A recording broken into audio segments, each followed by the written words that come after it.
أشرقت نفسي بنور من فؤادي نحمده ونصلي ونسلم على رسوله الكريم أما بعد فأعوذ بالله من الشيطان الرجيم بسم الله الرحمن الرحيم إن الله اشترى من المؤمنين أنفسهم وأموالهم بأن لهم الجنة يقاتلون في سبيل الله فيقتلون ويقتلون وعدا عليه حقا في التوراة والإنجيل والقرآن ومن أوفى بعهده من الله فاستبشروا ببيعكم الذي بايعتم به وذلك هو الفوز العظيم اللهم صل على محمد وعلى آل محمد كما صليت على إبراهيم وعلى آل إبراهيم إنك حميد مجيد اللهم بارك على محمد وعلى آل محمد كما باركت على إبراهيم وعلى آل إبراهيم إنك حميد مجيد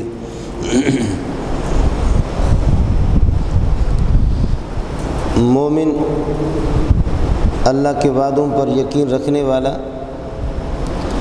اور یہ نظریہ رکھنے والا کہ اللہ میرا خالق ہے، مالک ہے، میں اس کی ملکیت ہوں، وہ چاہے جس طرح بھی تصرف کرے۔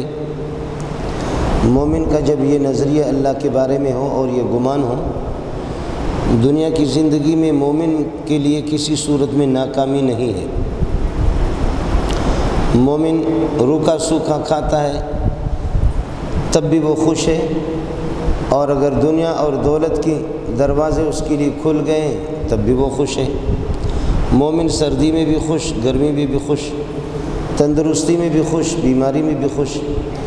مومن غازی بنے تب بھی خوش، اور مومن شہید ہو جائے تب بھی خوش۔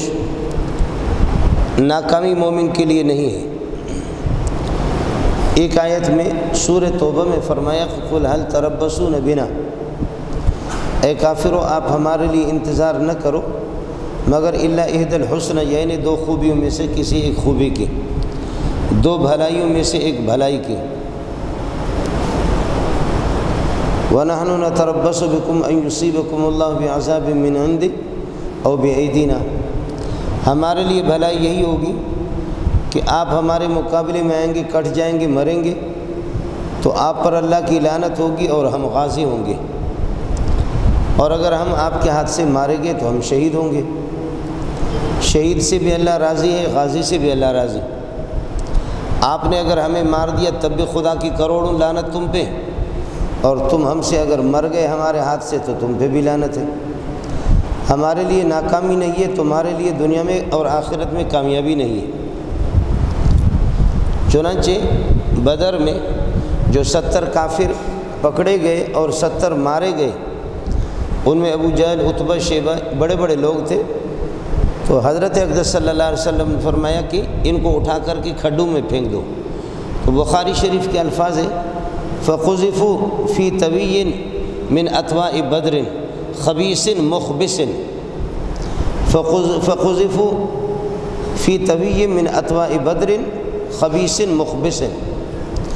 بدر کے کھڈے تھے بدبودار قسم کے، پہلے وہ کنویں تھے، کچھ استعمال والے لوگ پانی پیتے تھے، بعد میں ان کا استعمال چھوڑا گیا تھا، ان میں گندگیاں ڈلی ہوئی تھیں، نجاستیں، اور بہت بدبودار قسم کے کھڈے تھے۔ تو حضرت اقدس صلی اللہ علیہ وسلم نے فرمایا کہ ان کو اٹھا کر کے ان کھڈوں میں پھینک دو۔ ان کو پھینک دیا وہاں پہ۔ وہ معمولی لوگ نہیں تھے، وہ سردار تھے، وہ قوم کے اشراف تھے، اور اپنے قوم کی چودھری اور بڑے بڑے لوگ تھے، لیکن آپ فرما رہے کہ ان کو پھینک دو کھڈوں میں۔ اور میں عرض کر رہا ہوں کہ آپ بھی غور کریں، اگر آپ عربی نہیں آتی لیکن اتنا تو آپ سمجھتے ہوں گے، بخاری کے الفاظ فَقُذِفُوا فِي طَوِيٍّ مِّنْ أَطْوَاءِ بَدْرٍ خَبِيثٍ مُخْبِثٍ، بدبودار، بدبو سے بھری ہوئی نجاستوں والے کھڈے، نہ کفن کی ضرورت ہے نہ کچھ، انہی کپڑوں کے ساتھ، اور جو کچھ ان کے ہتھیار ہیں، تلوار ہے، کچھ ہے، وہ تو ان سے نکال کر کے مال غنیمت میں، باقی یہ کہ ان کو اٹھا کر کے ایسے ان کو پھینک دیا گیا۔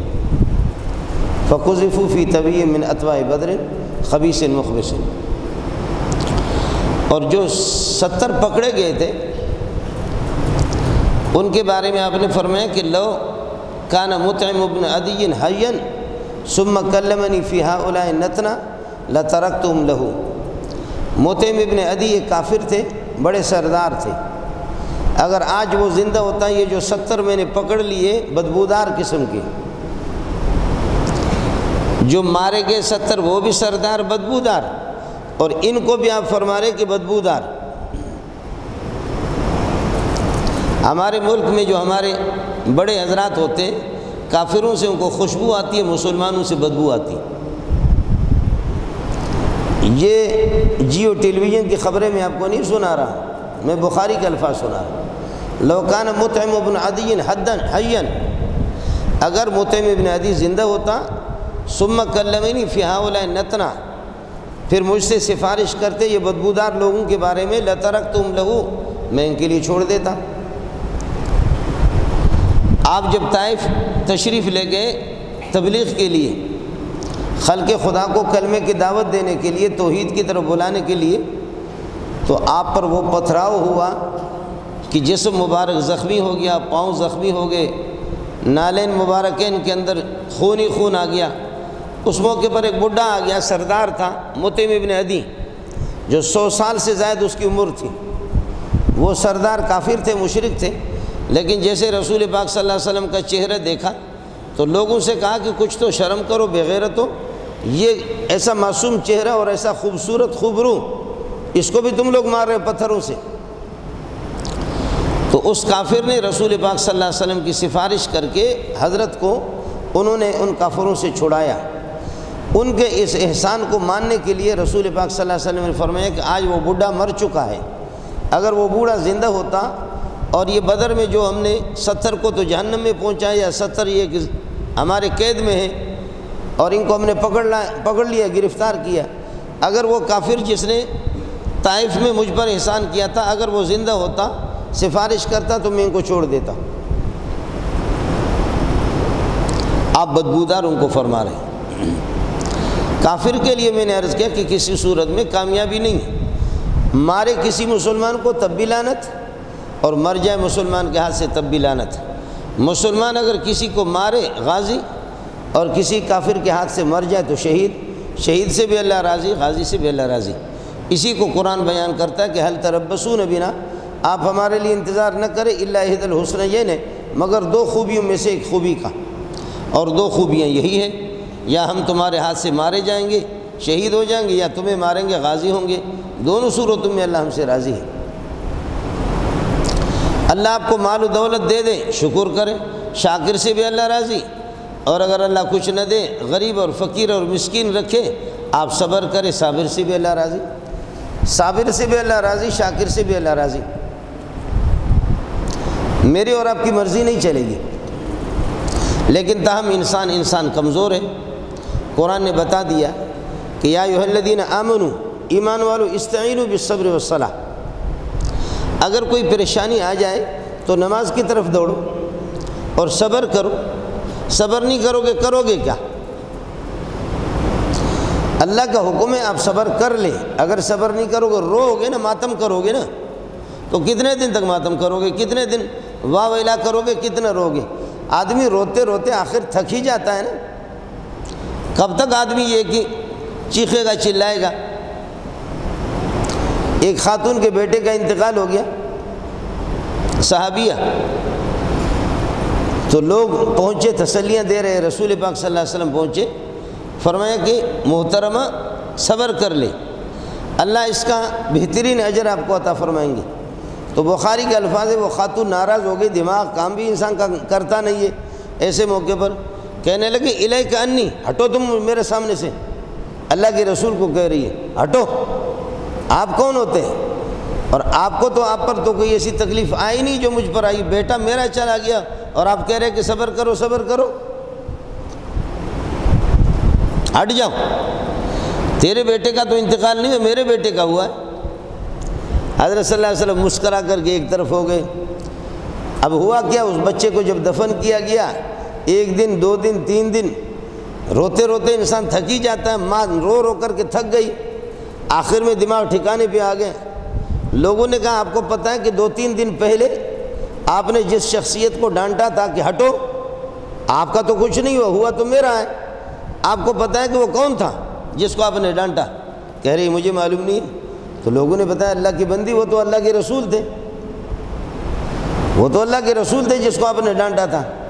اب جی وہ برقع سر پہ رکھ کر کے چلی گئی گھر پہ حضرت اقدس صلی اللہ علیہ وسلم کے، فلم تجد لہو بوابن، دیکھا گھر پہ کوئی گن مین نہیں ہے، کوئی گارڈ نہیں ہے۔ نبی نے گارڈوں کا انتظام پہلے کیا تھا، لیکن بعد میں چھٹے پارے میں ایک آیت آ گئی واللہ یعصمک من الناس، آپ کو کوئی قتل نہیں کر سکے گا۔ بہت سے انبیاء شہید ہو چکے ہیں، آپ زخمی تو ہوں گے جیسے احد میں ہو گئے، لیکن اس بات کی گارنٹی اللہ نے دی کہ آپ کو قتل کوئی نہیں کرے گا، آپ شہید نہیں ہوں گے۔ نبی بسترے پر اگر چلا جائے تب بھی شہید ہے،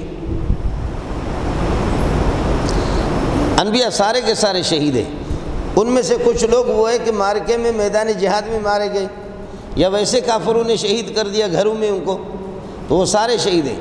لیکن جو انبیاء اپنے طبعی موت اس دنیا سے چلے گئے وہ بھی شہید ہیں۔ شہادت کی سند اور سرٹیفکیٹ بانٹنے والا میں بھی نہیں ہوں اور آپ بھی نہیں ہیں۔ تو اللہ کسی کو اگر اپنے طبعی موت وہ اپنے بسترے پہ چلا جاتا ہے تب بھی اللہ اس کو شہید کا درجہ دیتا ہے، تو میرا اور آپ کا نقصان کیا ہے؟ تو اس لیے انبیاء سارے شہید ہی کے حکم میں ہیں۔ میں عرض کیا کہ حضرت صلی اللہ علیہ وسلم گن مینوں کا انتظام کرتے تھے ابتدا میں، بعد میں اللہ نے حکم دیا کہ آپ کو کچھ نہیں ہوگا، تو پھر آپ صلی اللہ علیہ وسلم نے بعد میں فرمایا ساتھیوں کو کہ آپ مجھ سے ہٹ جاؤ، میرے بارے میں فکر نہیں کرو، مجھے کوئی قتل نہیں کر سکے گا۔ واللہ یعصمک من الناس، اللہ تیری حفاظت فرمائیں گے لوگوں کے قتل سے، لوگوں کی ایذا سے لوگ آپ کو کچھ کر نہیں سکیں گے۔ لیکن عام آدمی کے لیے یہ گارنٹی نہیں ہے۔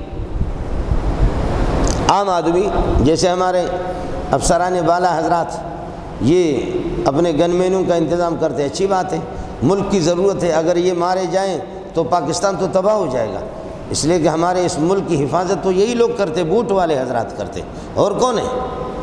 ہم لوگ تو ایسے بھیڑ بکریاں ہیں، ہماری تو کوئی حیثیت نہیں ہے۔ پاک فوج زندہ آباد۔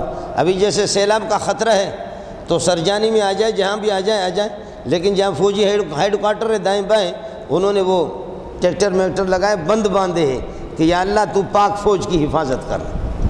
ساتھی سارے کہیں آمین،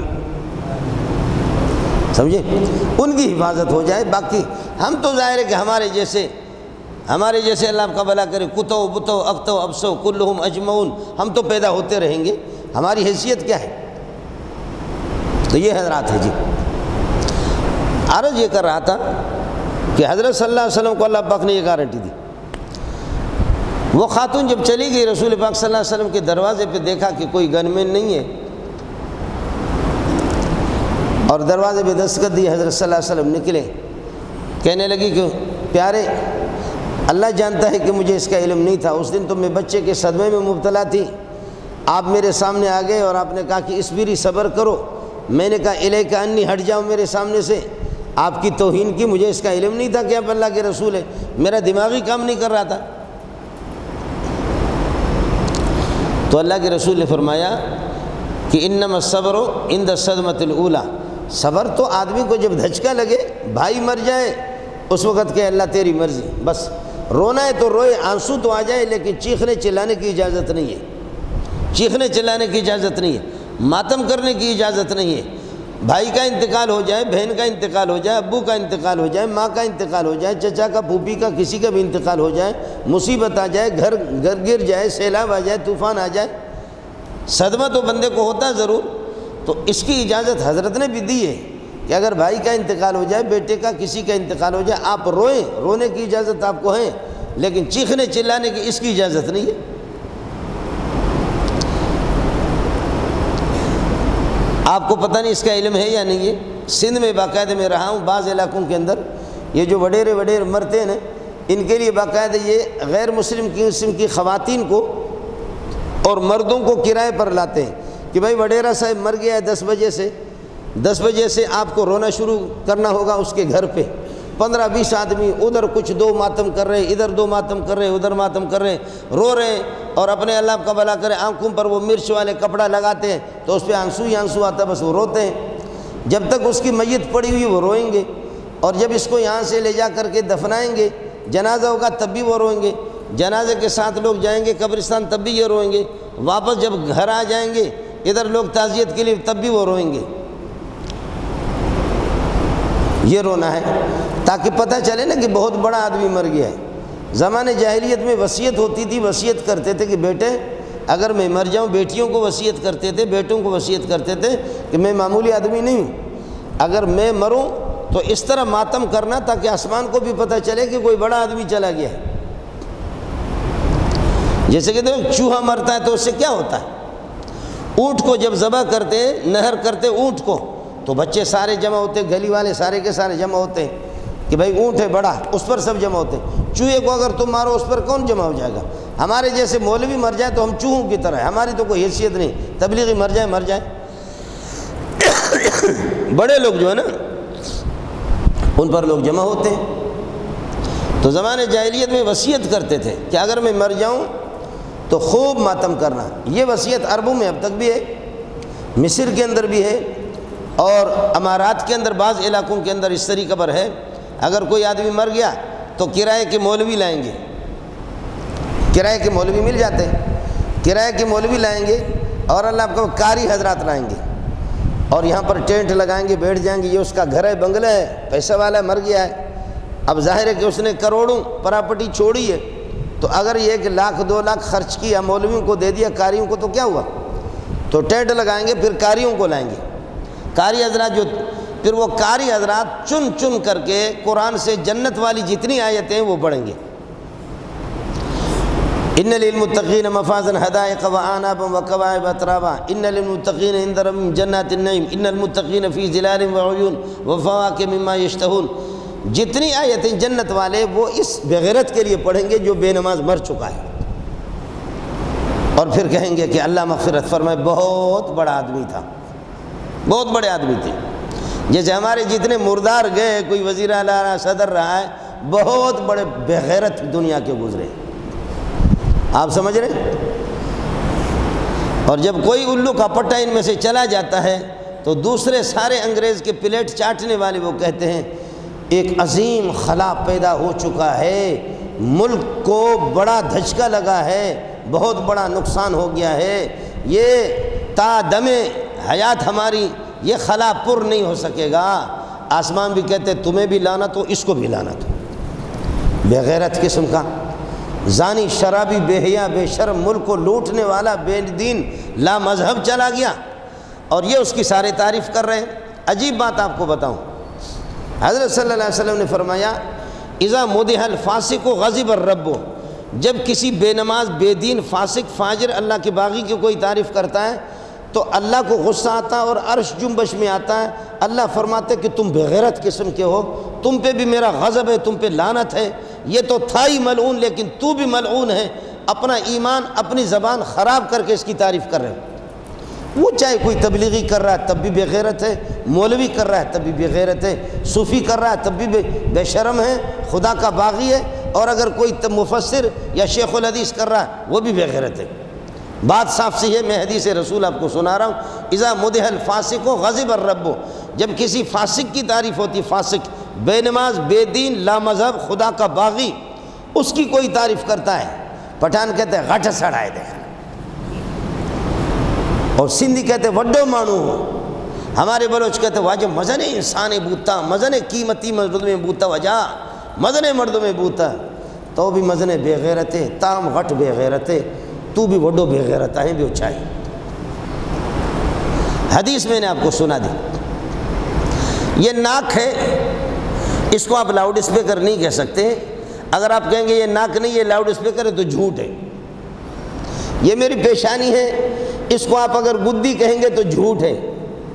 یہ میرے کان ہیں، اس کو اگر آپ دانت کہیں گے تو جھوٹ ہے۔ یہ میری داڑھی ہے، اس کو اگر آپ سر کہیں گے تو جھوٹ ہے۔ یہ میرا دائیں ہاتھ ہے، اگر آپ بائیں کہیں گے تو جھوٹ ہے۔ بائیں کو دایاں کہو گے تو جھوٹ ہے۔ پاخانے کو لڈو کہو گے تو جھوٹ ہے، اور اس کو لڈو کو پاخانہ کہو گے تب بھی جھوٹ ہے، اور اس کے گٹر کے پانی کو روح افزا کہہ دو گے جھوٹ ہے، روح افزا کو گٹر کا پانی کہو گے جھوٹ ہے۔ بے مذہب، لا مذہب، بے دین کو بے نماز کو کہو گے اچھا آدمی تھا، جھوٹ ہے۔ اچھے آدمی کو اگر تم کہو گے بے نماز تھا، بیکار انسان تھا، تو جھوٹ ہے، تم پہ بھی لعنت ہوگی۔ تو جو ہے بیکار ہے. وہ خدا کا باغی ہے, غٹ سڑے دی دیر غٹ سڑے دی, بہت بڑا آدمی, سمجھے. اور پھر ادھر ہمارے بلوچ کہتے مزنے وجہ مزنے مرد میں بوتا. اور میں حدیث آپ کو سنا رہا, اذا مدح الفاسق غضب الرب. وہ خاتون کہنے لگی کہ مجھ سے غلطی ہوگی. اللہ کے نبی نے فرمایا انما الصبر عند الصدمۃ الاولیٰ. جب انسان کو دھچکا لگتا ہے, بھائی بہن بیٹے اولاد مر جاتے ہیں, تو اس وقت یہ ہے کہ انسان روئے. رونے کی اجازت اللہ نے دی ہے, میں نبی منع نہیں کرتا اس سے, لیکن واہ ویلا کرنا اور چیخنا چلانا. لیس منا من ضرب الخدود وشق الجیوب ودعا بدعوى الجاہلیت. لیس منا من ضرب الخدود, جو اپنے رخساروں پر ماتم کر کے مارے, وشق الجیوب, اور اپنے گریبان کو پھاڑ دے, فلیس منا, اور زمانے جاہلیت کی طرف غٹ سڑائے. بھائی چوہا تھا, چاچا چوہا تھا, بے نماز تھا, بے دین تھا, حرام خور تھا, اور اب جب کہ مر گیا تو مرنے کے بعد کہتے رہے اے میرے بھائی, اے میرے پہاڑ, اے میرے پہاڑ, میں تیرے دامن میں زندگی گزارتا تھا, میں کیا کروں گا. اے میرے پہاڑ, طوفان آتے تھے تجھ سے ٹکراتے تھے. اے پہاڑ, اب تو نہ رہا, میں کیا کروں گا. اے میرے پہاڑ, میں کھاتا پیتا تھا مزے سے, میں تیرے دامن میں کھاتا تھا, مجھے پتہ نہیں. اے میرے پہاڑ, اے میرے پہاڑ, اے میرے پہاڑ, او میرے پہاڑ, تو میرا سہارا تھا. فرشتے کہتے کہ شکل اپنے دیکھ, تیرے پیچھے والے کہتے پہاڑ. پہاڑ تو ہے 5 فٹ کا, پہاڑ 5 فٹ کا ہوتا ہے, شرم تجھے بھی آنی چاہیے بے غیرت, اور تیرے پیچھے والے بھی بے غیرت. حضرت جابر غریب بے ہوش ہو گیا, مرا نہیں تھا, اور اس کی بہن نے, ہمشیرے نے سمجھا, یہ بخاری جلد ثانی کی حدیث سنا رہا ہوں, بہن نے یہ سمجھا کہ حضرت مر گئے, اس انتقال ہو گیا.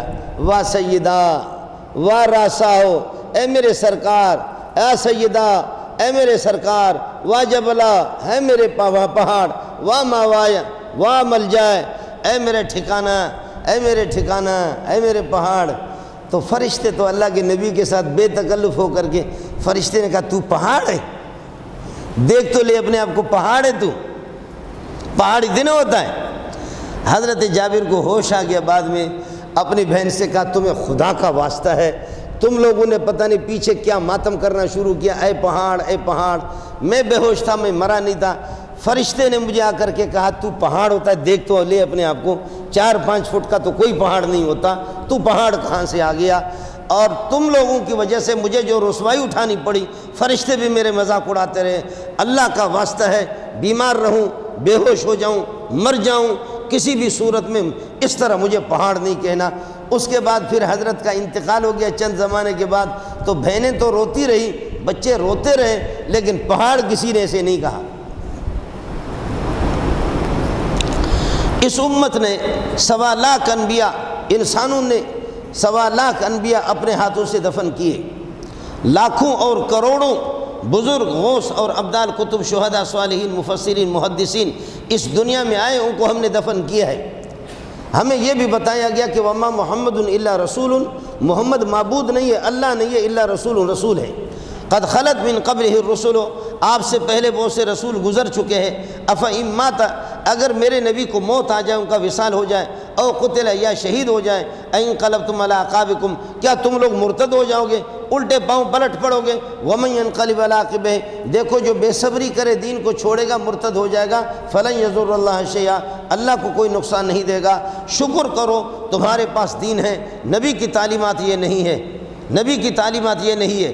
نبی خود اس دنیا سے جب جا رہا ہے, اس دنیا سے جا رہا ہے, بیٹی رو رہی ہے, بیٹی رو رہی ہے, اور بیٹی کو بلا کر کے کہا کہ فاطمہ, فاطمہ دیکھ کہ آپ اس بات کو پسند نہیں کرتی ہو کہ جنت میں میرے ساتھ رہو. انہوں نے کہا کہ کیوں نہیں ابا, مجھے پسند ہے. کہا کہ بیٹی آپ کو زیادہ دیر نہیں لگے گی, آپ اس بات پر راضی نہیں ہے کہ آپ جنت کی عورتوں کے, نوجوان عورتوں کے, ان کی سردار بن جائے, جیسے کہ ہمارا امام جمعے کے دن کہتے ہیں وفاطمہ تو سیدۃ نساء اہل الجنت, فاطمہ جنت کی عورتوں کے سب کے سردار ہیں. میری بیٹی جب آپ کو سرداری مل رہی ہے تمام عورتوں کے, اس پر آپ راضی نہیں؟ کہا راضی. کہا بیٹی اس پر رونا نہیں. اس میں کوئی شک نہیں ہے کہ فاطمہ بھی رو گئے، ان کو بھی رونا آیا ہے، بچوں کو بھی رونا آیا ہے، یہ سب کچھ ہوا ہے، لیکن کسی نے اس طریقے پر بے صبری تو نہیں کی ہے۔ اس کی اجازت نہیں ہے کہ ماتم کرنے کی۔ حضرت زینب نے پیغام بھیجا، حضرت زینب نے پیغام بھیجا کہ ابا جی تیرا نواسہ اس دنیا سے جا رہا ہے، بیمار ہے۔ بخاری کی روایت سنا رہا ہوں، نبی کی بیٹی حضرت زینب، رسول پاک صلی اللہ علیہ وسلم کا نواسہ، وہ بیمار تھا تو پیغام بھیجا رسول پاک صلی اللہ علیہ وسلم کو کہ آپ تشریف لائیں۔ رسول پاک صلی اللہ علیہ وسلم نے پیغام بھیجا، میری بیٹی صبر کرو، اللہ سے ثواب کی امید رکھو، میں محمد نہیں آ سکتا، میری مصروفیات ہیں۔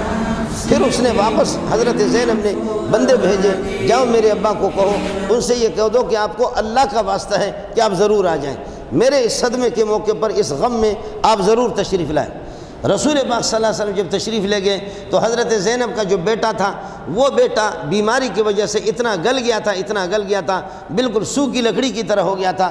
رسول پاک صلی اللہ علیہ وسلم نے اس کو لے کر کے اپنے گود میں رکھا اور اس کا بوسہ لیا، اس کو یہ ہے کہ آپ سونگنے لگے اور خوشبو اس کے سونگنے لگے۔ رسول پاک صلی اللہ علیہ وسلم کے آنسو آ گئے تو صحابہ تو بے تکلف تھے۔ حضرت عبد الرحمن بن عوف نے فرمایا، ہمیں تو رونے سے منع کرتے ہو، خود روتے ہو۔ یہ ہے استاد شاگرد، ہمیں تو روزانہ کہتے کہ رونے کی اجازت نہیں ہے، اور آج اپنے نواسے پر رو رہے۔ حالانکہ آپ نے ماتم کرنے سے منع کیا ہے، چیخنے چلانے سے منع کیا، رونے سے منع کیا۔ میرا باپ مرے گا میں ضرور روؤں گا، میرے بھائی کا میں رونے پر کنٹرول کر بھی نہیں سکتا، اس رونے کی اجازت دی ہے نبی نے، روئے آدمی، لیکن چیخنا چلانا ماتم کرنا اس کی اجازت نہیں دی، یہ حرام ہے۔ ہمارا مولوی صاحب کہتے ہیں کہ حسین پر ماتم کرنا سنت ہے۔ واللہ علم تیرے پاس سنتیں بنتی کہاں سے ہے؟ سنتوں کے کارخانے آپ نے الگ لگا دیے ہیں۔ ہم تو فقہا کو، محدثین کو دیکھتے ہیں کہ وہ سنتوں کی تشریح وہ تو کرتے، حدیث پیش کرتے، قرآن کی آیت پیش کرتے، اس سے یہ بات نکلتی ہے، لیکن تیرے ہاں سنتیں بنتی ہیں شیعوں کو راضی کرنے کے لیے، روافض کو راضی کرنے کے لیے، دین دشمنوں کو راضی کرنے کے لیے تمہارے ہاں سنتوں کے کارخانے ہیں۔ وقت کے ساتھ چلنا پڑتا ہے، یہ ابناء الوقت ہے، وقت کے بیٹے ہیں، یہ وقت کے پجاری ہے، ڈالر کے پجاری۔ حضرت پر یہ ہے کہ ماتم کرنا سنت ہے، حضرت پر رونا سنت ہے، تو 1.25 لاکھ انبیاء کی کیوں نہیں کہتا؟ صحابہ اور بھی ہزاروں کی تعداد میں شہید ہو گئے، ان کے بارے میں کیوں نہیں کہتا؟ ان سے آپ کو دشمنی کیوں ہے؟ یہ صرف کالے کپڑے والوں کو راضی کرنے کے لیے آپ یہ بات کر رہے ہیں کہ یہ سنت ہے۔ حضرت زینب کے ہاں جب آپ آئے، نواسے کو آپ نے اٹھایا، رونے لگے۔ 6 صحابہ آپ کے ساتھ تھے، ان میں سے حضرت عبد الرحمن بن عوف، جنہوں نے نبی کو نماز بھی پڑھائی ہے حضرت کی زندگی میں، ابو بکر نے بھی امامت کی، عبد الرحمن بن عوف نے بھی کی ہے۔ حضرت عبد الرحمن بن عوف نے فرمایا کہ حضرت ہمیں منع کرتے ہو، خود روتے ہو۔ واہ! ہمارا شاگرد اگر ہم سے کہے استاد جی ہمیں تو یہ بتاتے ہو، خود تمہارا عمل یہ ہے، تو وہ شاگرد مدرسے میں نہیں رہے گا، کہے گا گیٹ آؤٹ۔ تو کون ہوتا ہے؟ گیٹ آؤٹ، سمجھے؟ ناظم صاحب سے کہیں گے اس کا اس طرح بستر اٹھا کر کے پھینک دو باہر، یہ کون ہوتا ہے الو کا پٹا؟ مجھے للکارتا ہے۔ لیکن ایسا آسمان نے ایسے استاد بھی نہیں دیکھے، اور شاگردوں نے ایسا استاد بھی نہیں دیکھا، اور ایسے شاگرد صاحب جیسے دیکھے بھی نہیں۔ کہا کہ حضرت آپ رو رہے ہیں، ہمیں تو منع کر رہے ہیں۔ فرمایا کہ عبد الرحمن رونا تو ہوتا ہے، اپنے بیٹے ابراہیم پر بھی آپ روئے ہیں، اس پر بھی آپ نے فرمایا کہ دل زخمی ہوتا ہے، اور والعین تدمع، آنکھیں آنسو بہاتی ہیں، یہ تو ہوتا ہے، لیکن مسئلہ یہ ہے بے صبری، چیخنا چلانا، جزا فضا کرنا، یہ چیز ناجائز ہے، اس سے منع کی۔ اس لیے رونے کی تو اجازت ہے، لیکن اس قسم کی ماتم کرنے کی اجازت نہیں ہے، اس کی قطعاً اجازت نہیں ہے۔ لیس منا من ضرب الخدود وشق الجیوب ودعا بدعوى الجاہلیت۔ اپنے بھائی حضرت عثمان بن مظعون رسول پاک صلی اللہ علیہ وسلم کے رضائی بھائی تھے، حضرت حمزہ بھی آپ کے رضائی بھائی بھی تھے، آپ کے چچا بھی تھے، سگے چچا بھی تھے اور آپ کے رضائی بھائی بھی تھے۔ ایک خاتون کے دودھ دونوں نے پیا، رسول پاک صلی اللہ علیہ وسلم نے اور چچا نے، حضرت حمزہ نے۔ حضرت حمزہ پر آپ روئے، اور حضرت عثمان بن مظعون آپ کے رضائی بھائی ہے، ان کا جب انتقال ہو گیا، رسول پاک صلی اللہ علیہ وسلم آ کر کے چمٹ گئے ان کے ساتھ، اس کے پیشانی پر بوسہ دیا، حضرت صلی اللہ علیہ وسلم روتے رہے۔ روئے ہیں آپ، ضرور رونے کی اجازت ہے، رونے کی اجازت ہے آدمی کو. آپ اپنے بھائی پر روئیں، اپنے اولاد پر روئیں، حضرت حمزہ پر بھی روئیں، حضرت سعد رضی اللہ تعالیٰ عنہ پر بھی روئیں، بہت سے صحابہ پر آپ روئیں. قریب المرگ کسی صحابی کی عیادت کے لیے آپ تشریف لا رہے اور نشانیاں دیکھ رہا ہے کہ اب یہ صحابی جا رہا ہے اس دنیا سے، اس موقع پر آپ بھی روئے، بہت روئے. آدمی کیوں نہیں روئے گا؟ بالکل تو روئے گا. رونے سے منع نہیں کیا ہے، لیکن اس قسم کے چیخنے چلانے سے پھر روئے مولوی زیادہ سے زیادہ روئے نا. ماتم کرے مولوی لوگ ماتم کرے زیادہ، وہ مقتدیوں کو بیوقوف بنا کر کے وہ تو ماتم کر رہے، چیخ رہے چلا رہے، قمیص بھی نکالے شلوار بھی نکالے ہوئے، اور وہ تو ماتم کر رہے. مولوی خود معمولی یا حسینہ یا حسینہ یا حسینہ یا حسینہ، دور دور سے یا حسینہ یا حسینہ. مجھے چھوڑ دو، میں آپ کو ایسا لگا دوں گا کہ آپ کو پتہ چلے گا کہ یا حسینہ کیسا ہے. ہمیں چھوڑ دو نا. آپ چونکہ متحدہ مجلس عمل میں ہمارے پارٹنر ہیں، متحدہ مجلس عمل میں آپ ہمارے پارٹنر ہیں، ہم آپ کے ساتھ یہ تعاون کر سکتے ہیں. یہ نہیں کریں گے اور کیا کریں گے؟ سمجھے؟ سب کو رونا چاہیے، دل سے سب کو رونا چاہیے، اور یقیناً انسان کو پریشان ہونا چاہیے کہ آل رسول کو نہایت بے دردی کے ساتھ آپ حضرت حسن اور حسین کو لے کر کے آپ خطبہ دے رہے. اندازہ کرو، خطبے میں ترمذی میں روایت ہے کہ دور سے دیکھا، بخاری میں بھی روایت ہے کہ حضرت حسن اور حسین علیہما قمیصان یعصران، دونوں کی قمیصیں لمبی لمبی قمیصیں تھیں، اور وہ قمیصوں میں پھسل جاتے، گر جاتے، پھر اٹھتے، پھر گرتے. خطبے کو چھوڑ کر کے نبی پاک صلی اللہ علیہ وسلم جا کر کے دونوں کو اٹھا کر کے ایک کو لا کر کے ادھر رکھا اور ایک کو لا کر کے ادھر رکھا. اب آپ خطبہ دے رہے، فرمایا کہ صدق اللہ، اللہ نے سچ فرمایا، انما اموالکم و اولادکم فتنۃ، کہ تمہارے مال اور اولاد تمہارے لیے بڑی آزمائش ہے. یہ میری اولاد، میں نے ان کو پھسلتے ہوئے دیکھا، گرتے ہوئے میں نے دیکھا، فلم اصبر، میں صبر نہ کر سکا، میں نے محمد نے جا کر کے ان کو اٹھا دیا. اور کبھی اس کو حسن کو سونگ رہا اور کبھی حسین کو. فرمایا ہما ریحانتیہ، یہ دونوں کے دونوں میرے جنت کی خوشبو ہے، یہ دونوں کے دونوں جنت کی خوشبو ہے. اتنے مناقب ہیں ان کے، بخاری میں، ترمذی میں، نسائی میں، ابو داؤد میں، ابن ماجہ میں. مزے کی بات ہم کو بتاؤں، ہمارا جو مولوی شیعوں سے ملتا ہے، شیعوں سے مل کر کے وہ کہتا ہے ارے بھائی میری زندگی گزر گئی سنیوں کے مدرسے میں پڑھتے ہوئے، لیکن میں نے یہ مستقل باب دیکھا ہی نہیں تھا کہ اہل بیت کے فضائل کیا ہیں، نبی کے نواسوں کے فضائل کیا ہیں، نبی کی بیویوں کے فضائل کیا ہیں، نبی کی بیٹی کے فضائل کیا ہے، علی کے فضائل کیا ہیں. یہ چیز تو اہل سنت چھپا رہے ہیں. اللہ کی قسم کھا کے کہتا ہوں چھپاتے نہیں ہیں، ایسے پڑھاتے ہیں کہ یہ سوچ بھی نہیں سکتا. آپ آ جائیں گھنٹوں کے گھنٹے مستقل ہمارے پاس مناقب حسین ہے، مناقب حسن ہے، مناقب علی ہے، مناقب فاطمہ ہے. یہ بخاری میں، ترمذی میں، نسائی میں، ابو داؤد میں. یہ جھوٹا ہمارا سنی مولوی دجال یہ کیوں جھوٹ بولتا ہے کہ سنیوں کے ہاں یہ چیزیں ہوتی بھی نہیں ہے. پھر علی کا وارث میں ہوں یا شیعہ ہے اس کا وارث؟ حسن و حسین کا وارث میں ہوں یا وہ کالی پگڑی والا جس کا چہرہ بھی کالا اور اللہ نے اندر سے بھی اس کو کالا کیا ہوا ہے؟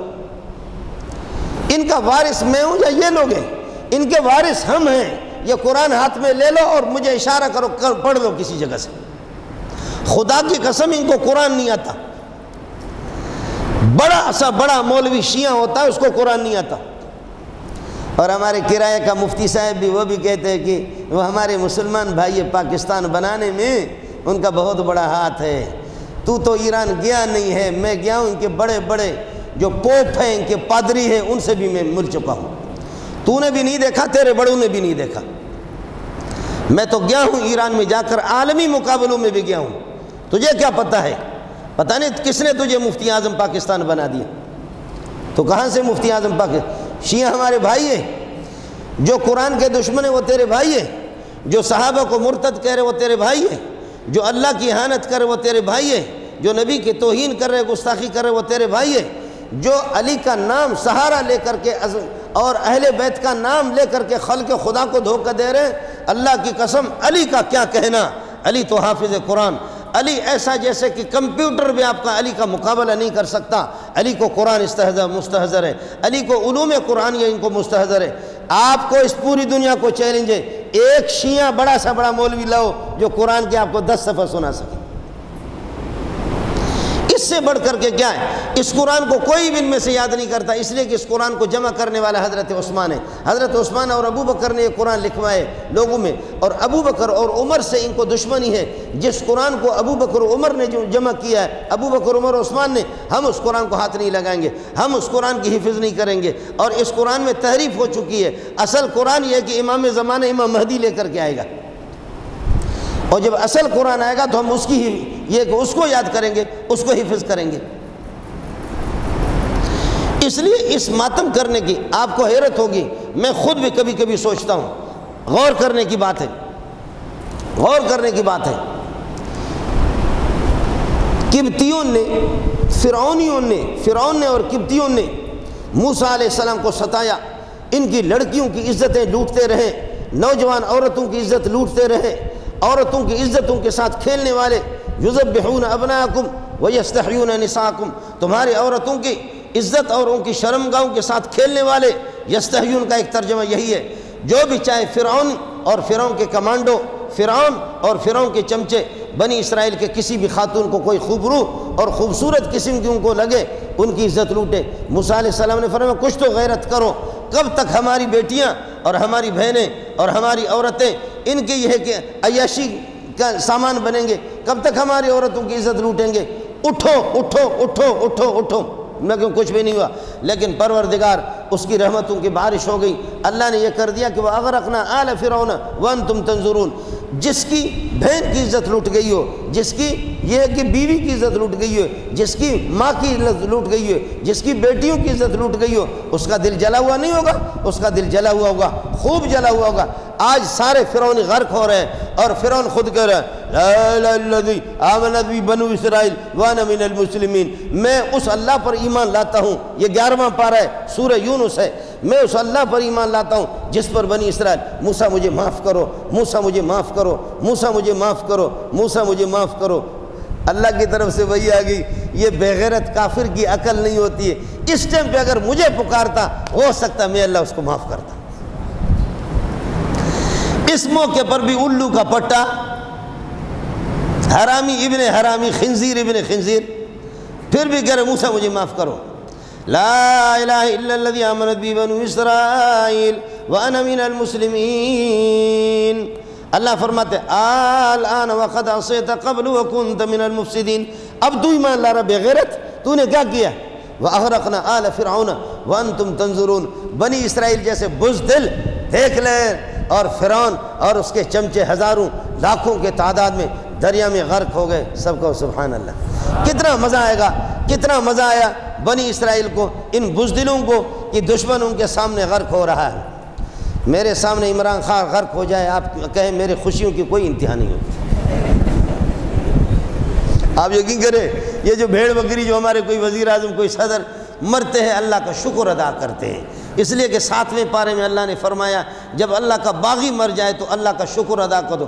فَقُطِعَ دَابِرُ الْقَوْمِ الَّذِينَ ظَلَمُوا فَقُطِعَ دَابِرُ الْقَوْمِ الَّذِينَ ظَلَمُوا وَالْحَمْدُ لِلَّهِ رَبِّ الْعَالَمِينَ۔ کافروں کی جڑ کو میں نے جھاڑو لگا کر کے ختم کر دیا، الحمدللہ رب العالمین۔ اللہ خود اپنی تعریف کرتا ہے، اور شکر کرو۔ اس قسم کے باغی جب دین کے دشمن جب مرتے ہیں، چاہے مسلمان کے گھر پہ پیدا ہو، مجھے بڑی خوشی ہوتی ہے۔ آپ کا اپنا مسلک ہوگا، ہمارا اپنا مسلک ہوگا، لیکن سلیم اللہ خان اس دنیا سے چلا جاتا ہے، امام اہل سنت مولانا سرفراز خان صاحب، مفتی محمود تو ہمارے سینے پر، مولانا عبد الکریم بیر شریف، تو پھر آپ کہیں پاگلوں کی طرح ہم یہ ہے کہ پھر روتے رہتے ہیں۔ لیکن ایسے سنڈے جو مر جاتے ہیں بڑی خوشی ہوتی ہے۔ 7واں پارہ ہے، سورہ انعام ہے، فَقُطِعَ دَابِرُ الْقَوْمِ الَّذِينَ ظَلَمُوا وَالْحَمْدُلِلَّهِ رَبِّ الْعَالَمِينَ۔ جیسے ہم کھانا کھاتے خوش ہوتے ہیں، الحمدللہ الذی اطعمنا وسقانا وجعلنا مسلمین یا وجعلنا من المسلمین، دونوں آپ پڑھ سکتے ہیں۔ تو یہ ہے کہ جیسے خوش ہوتے ہیں، اللہ فرماتے بہت اچھا ہو گیا، کافر کتے کا بچہ مر گیا، بہت اچھا ہو گیا، بہت اچھا ہو گیا۔ صحابہ وہ بنی اسرائیل مزے لے رہے ہیں ادھر، یہ بھی ایک خوشی ہے۔ دوسری صورت سناؤ، دوسری صورت، ابو جہل نے، عتبہ نے، شیبہ نے، امیہ بن خلف نے، نبی نماز پڑھ رہا ہے اور اونٹنی کی اوجری اٹھا کر کے نبی کے لا کر کے کندھے مبارک پر رکھ دیے۔ اونٹنی کی اوجری غلاظتوں سے، نجاستوں سے بھری ہے، بخاری جلد اول کتاب الطہارت کے اندر ہے۔ فَأَحَالَ بَعْضُهُمْ عَلَى بَعْضٍ، ایک دوسرے پر الٹ پلٹ ہو کر کے ہنس رہے، کی حشر دیکھو، حشر تو دیکھو، حشر تو دیکھو، دیکھو کیا حال ہے اس کا، جس پر اونٹنی کی غلاظتیں۔ ابن مسعود کہتے ہیں کہ میں سوائے رونے کے کچھ بھی نہیں کر سکتا۔ اماں فاطمہ نبی کی بیٹی دوڑ دوڑ کر کے آ گئی، اس نے اس اونٹنی کی غلاظتوں کو ایک بچی ہو کر کے کھینچ کر کے ایک طرف کر دیا۔ رسول پاک صلی اللہ علیہ وسلم نے جیسے نماز ختم کر دی فرمایا اللہم علیک بعتبۃ، اللہم علیک بشیبۃ، اللہم علیک بامیۃ بن خلف، اللہم علیک بابی جہل، اللہم علیک بفلان۔ ابن مسعود کہتے ہیں نبی نے فرمایا جب ہم بدر پہ چلے گئے تو بدر کے موقع پر فرمایا ھذا مصرع غد فلان، ھذا مصرع فلان غدا، ھذا مصرع فلان غدا، ھذا مصرع فلان غدا، ھذا مصرع فلان غدا، ھذا مصرع فلان غدا۔ دیکھ لینا ادھر ابو جہل مردار ہو جائے گا، ادھر عتبہ مرے گا، ادھر شیبہ مرے گا، ادھر ولید مرے گا، ادھر فلاں مرے گا، ادھر فلاں مرے گا۔ ابن مسعود کہتے ہیں اللہ کی قسم جہاں بھی نبی کا ہاتھ گیا اس سے 1 فٹ بھی آگے پیچھے نہیں، یہ سارے سردار ادھر ہی مردار ہو گئے، یہ سارے سردار ادھر ہی مردار ہو گئے جہاں رسول پاک صلی اللہ علیہ وسلم نے بتایا۔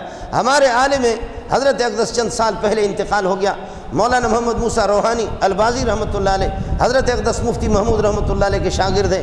حج پہ جب چلے گئے تو عمرے پر فرمایا کہ مجھے بدر میں لے جاؤ، ساتھی اٹھا کر کے بدر کے اس میدان پہ لگے۔ میں نالائق بھی گیا ہوں لیکن منظور کہاں اس مقام پہ پہنچ سکتا ہے، ہم تو طالب علم ہیں۔ حضرت اقدس علامہ موسیٰ روحانی البازی ادھر گئے، ساتھیوں سے کہا تم لوگ ایک طرف ہو جاؤ، مصلی بچھایا۔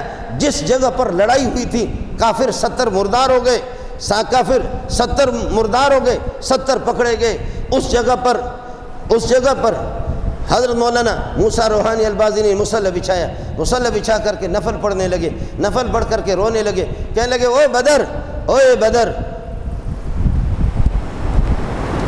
بدر کی زمین پہ مصلی بچھا کر کے نماز ختم کرنے کے بعد مولانا رو رہا ہے، کہہ رہا ہے اوے بدر، 1000 سال 1500 سال گزر چکا ہے، میں نے نبی کو نہیں دیکھا، ابو بکر عمر عثمان علی کو نہیں دیکھا، یہاں ان کو لڑتے ہوئے جہاد کرتے ہوئے بھی میں نے نہیں دیکھا، میں نالائق قسم کا مفتی محمود کا شاگرد 1500 سال کے بعد یہاں آ چکا ہوں، مہربانی کرو اے بدر، بخل سے کام نہ لو، بخیلی نہ کرو، اے بدر کے پتھروں مجھے بتاؤ محمد نے کہاں قدم رکھا ہے، میں اس جگہ کو چوم لوں، اے بدر کی سرزمین مجھے بتا دے میرے نبی نے کہاں قدم رکھا ہے، میں اس جگہ کو چوم لوں۔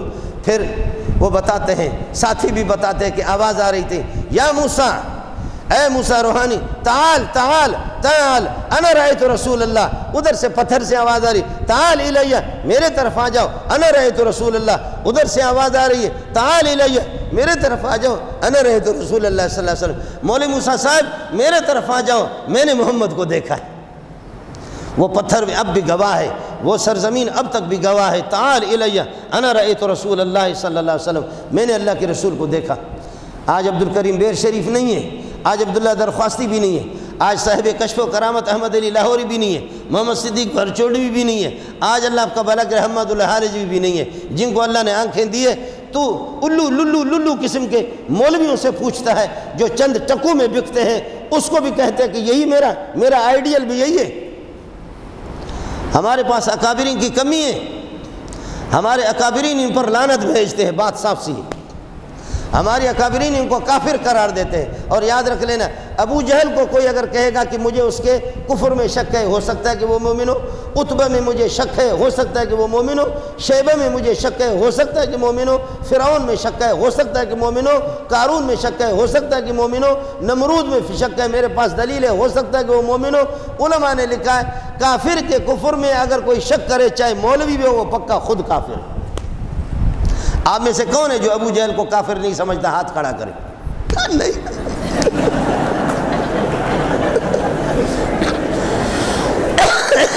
بات تو سمجھا کرو، کون ہے آپ لوگوں میں جو ابو جہل، عتبہ، شیبہ اور فرعون نے بھی کہا کہ میں ایمان لا رہا ہوں، 11ویں پارے میں ذکر ہے، لیکن اللہ نے فرمایا الآن، ابھی تو ایمان لا رہا، وقت ایسے تو پرلے درجے کا بے غیرت تھا۔ تو اب سوچ سمجھ کر کے بولو، آپ میں سے کس کو شک ہے ابو جہل، عتبہ، شیبہ، فرعون، قارون، حامان، نمرود کے ایمان کے اندر؟ وہ ہاتھ کھڑا کرے۔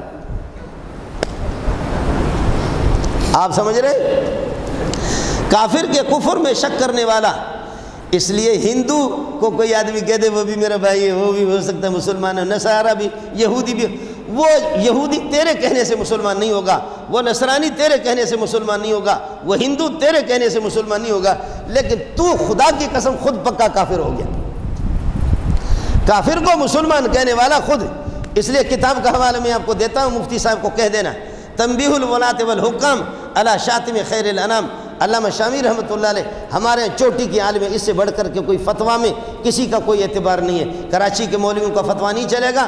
حضرت کی کتاب ہے تنبیہ الولاۃ والحکام علی شاتم خیر الانام، کہ کافر کے کفر میں شک کرنے والا آدمی خود کافر ہے۔ میں خود بھی اس تردد میں رہا ہوں، میں اس فیلڈ کا ماہر ہوں، میں اس فیلڈ میں گیا ہوں، نہ تو گیا نہ تیرے بڑے گئے ہیں، نہ تو نہیں گیا ہے، نہ تیرا واسطہ کبھی بھی نہیں پڑا ہے شین و یا عین و ہا سے، ان سے کبھی تیرا رافضیوں سے واسطہ نہیں پڑا، میرا پڑا ہے، عالمی مقابلوں میں میرا واسطہ پڑا ہے، پکے بدبودار قسم کے۔ اور ہم کسی کو کافر بناتے نہیں ہیں، بتاتے ہیں صرف۔ آپ نے منظور کو یہاں آپ نے بٹھایا نہیں ہے، منظور کو منظور نہیں بنایا، آپ صرف بتا رہے کہ مولوی منظور بیٹھا ہے، منظور ہے، منظور بتا رہے، منظور بنا نہیں رہے۔ پاخانہ کو میں پاخانہ نہیں بنا رہا ہوں، پاخانہ خود بنا ہوا، اس کو میں پاخانہ بتا رہا ہوں۔ روٹی کو روٹی میں بنا نہیں رہا ہوں، روٹی بتا رہا ہوں، پنکھے کو پنکھے بتا رہا ہوں۔ جو کافر ہے، میں صرف کافر تو وہ خود بن چکا ہے، میں اس کو کافر بتا رہا ہوں۔ باقی آپ کہتے ہیں کہ حسین کو جنہوں نے حسین کا تو وارث ہے، آ مجھے قرآن سنا یا مجھ سے سن لے، اور علی کا تو وارث ہے تو اپنا کوئی مولوی کوشش کر لے کہ تیرا مجتہد، ان کے 8 مجتہد میں ایران میں دیکھ چکا ہوں، 8 مجتہد جن کے بارے میں ان کا نظریہ کہ وہ کوئی گناہ نہیں کرتے، معصوم ہے، صرف زنا کرتے، شراب پیتے، باقی کوئی گناہ نہیں کرتے۔ آپ کو سمجھ نہیں ہے؟ زنا کرتے، شراب پیتے، بغیرت قسم کے، ان معصوم ہیں ان کے، آئے سمجھ میں؟ ان مجتہدین سے میں ملا ہوں، اللہ کی قسم یہ قرآن میرے ہاتھ میں، ان کو قرآن یاد نہیں، آخری چوٹی کے قرآن ان کو یاد نہیں۔ ہمارا معصوم بچے، میں نے آپ کو بتایا سنیوں کے، اور یہ صرف میرا نہیں، حضرت اقدس علامہ محمد رضا خان بریلوی اور علامہ احسان علیہ ظہیر الشیعہ و عقائدها و تاریخها، علامہ احسان علیہ ظہیر اہل حدیث جماعت اسلامی، جتنے بھی مسلمانوں کا اتفاق مسئلہ ہے۔ اب تو جب ان کو مسلمان کہہ رہا ہے، تو پھر ہم اپنی بیٹیاں بھی اٹھا کر کے ان کو دے دیں، ہم اپنی بہنیں بھی ان کو نکاح میں دے دیں، اور اللہ آپ کا بھلا کرے۔ پھر تو سنیوں کو تو گمراہ کر رہا، وہ تیرے کہنے سے مسلمان نہیں بنیں گے، لیکن تو مسلمانوں کو گمراہ کر کے شیعہ بنا رہا ہے۔ اس لیے یہ فتویٰ آپ کے سامنے آ چکا تھا، تو اس لیے میں نے تھوڑی سی اس کی خبر لے لی۔ ان کا کوئی فتویٰ سے واسطہ نہیں ہے، فتویٰ ان کے موسمی ہوتے ہیں۔ یہ جو 6 فٹ والی جو نماز ہے، یہ انہی کا فتویٰ ہے۔ یہ SOPs والی جو ہے نا، یہ انہی کا ہے۔ یہ بینکوں سے جو زکوٰۃ کٹتی ہے، اربوں خربوں روپے بینکوں سے مسلمانوں کے، اور وہ زکوٰۃ مصرف پر لگ جائے، فقیر پر، مسکین پر، غریب پر، آپ کے والدین پر، عزیز و اقارب پر، محتاجوں پر لگ جائے، زکوٰۃ کا مصرف یہ ہے، اور بینکوں میں کٹ کر کے زرداری پہ لگ رہا ہے، اور اللہ آپ کا بھلا کرے کیا ہے، عمران خان پہ لگ رہے، پرویز مشرف پہ لگ رہے، اس قسم کے راشی مرتشی اور بے دین لامذہب قسم کے لوگوں پر اربوں خربوں۔ اس لیے اللہ کے گھر میں بیٹھے ہو، کہو ہم اپنے پیسے بینک میں داخل نہیں کریں گے، نہ کرو۔ مجھے ایک بندے نے بتایا، وہ اس نے اس مولوی کو بھی بتایا، سمجھے، کہا کہ تم کہتے بغیر بینکوں کے گزارا ہوتا نہیں ہے، کہنے لگے خدا کی قسم میں اربوں خربوں کا میں اس بندے کو جانتا ہوں گجرانوالے کے اندر، جس نے 10 12 کروڑ کی 20 مسجدیں بنائی ہیں۔ کہا اللہ کی قسم اربوں خربوں کا میرا کاروبار ہے، لیکن بینکوں میں اپنا پیسہ نہیں، میرا نہیں آتا تو فوراً نکال لیتا ہوں۔ زکوٰۃ کٹنے کی نوبت آ جائے، یہ بالکل نہیں۔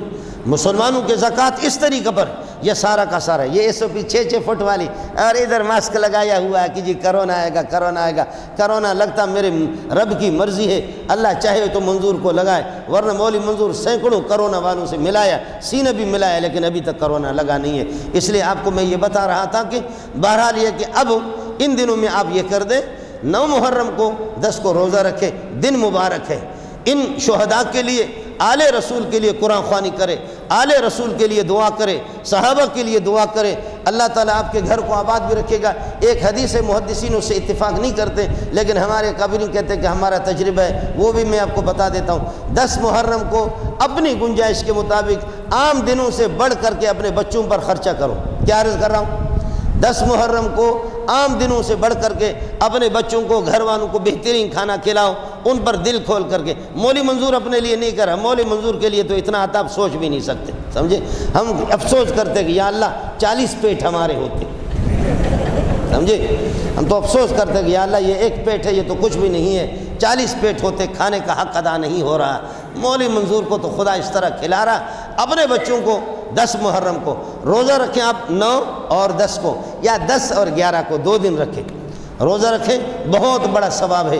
یہ بنی اسرائیل نے بھی رکھا، موسیٰ علیہ السلام نے رکھا ہے، بہت مبارک دن ہے۔ پہلے یہ فرض تھا، اب مستحب، اب بھی مسنون بھی ہے، اللہ کے نبی نے باقاعدہ اس کا اہتمام کیا ہے۔ تو 9 10 کو آپ روزہ رکھیں، یا 10 اور 11 کو بھی رکھیں، اپنے گھر والوں پر اپنے ہاتھ کھلا چھوڑ دیں، اور ویسے اپنے دائیں بائیں جو آپ کے محلے والے ان پر بھی صدقہ کریں۔ اللہ آپ کا حامی اور ناصر ہو۔ ان کے ماتم میں جانا حرام ہے، ان کے سبیل کھانا حرام ہے، ان کا پانی پینا حرام ہے، ان کے جلوس میں جانا حرام ہے۔ میرا کام سمجھانا تھا، مسئلہ میں نے آپ کو بتا دیا۔ کسی بھی ایماندار مفتی سے، اس لیے کہ فتویٰ برائے فروخت بھی ہوتا ہے، ایماندار مفتی سے پتہ کرو گے، مسئلہ اسی طریقہ پر ہے۔ ان کے ماتم میں جانا تماشا بند کر کے خود ان کو چھوڑ دو۔ ہاں ان کو بتا دو اگر ہماری خدمت ان کو چاہیے تو ہم ان کو ماریں گے، سمجھے؟ فرعونیوں کو اللہ نے اس طرح ذلیل کر دیا، دریا میں غرق کیا، اور اس کو کافروں کو، صحابہ کو کہا قاتلہم یعذبہم اللہ، دب کر کے مارو ابو جہل کو۔ میں فرشتوں کو بھی کہہ رہا ہوں، فرشتے بھی مار رہے۔ بخاری شریف کہتا ہے کہ فرشتے آ گئے، شہود الملائکۃ بدرن، بدر میں فرشتے آ گئے۔ اور تیسری ایک مخلوق ہے، فرعونیوں کو اللہ نے غرق کیا، بدر میں کافروں کو صحابہ نے اپنے ہاتھ سے مارا۔ یہ تیسری جماعت ہے، ان کو نہ فرشتے مارتے ہیں نہ اللہ مارتا، یہ خود مارتے ہیں۔ سمجھ میں نہیں آیا؟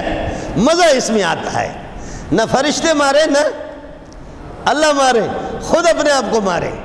اس قسم کا بے وقوف کائنات میں کسی کو بھی نہیں دیکھا ہے، اور یہ بالکل اس قسم کا ماتم حرام ہے۔ اللہ سب کی حفاظت فرمائے۔ وآخر دعوانا الحمدللہ رب العالمین۔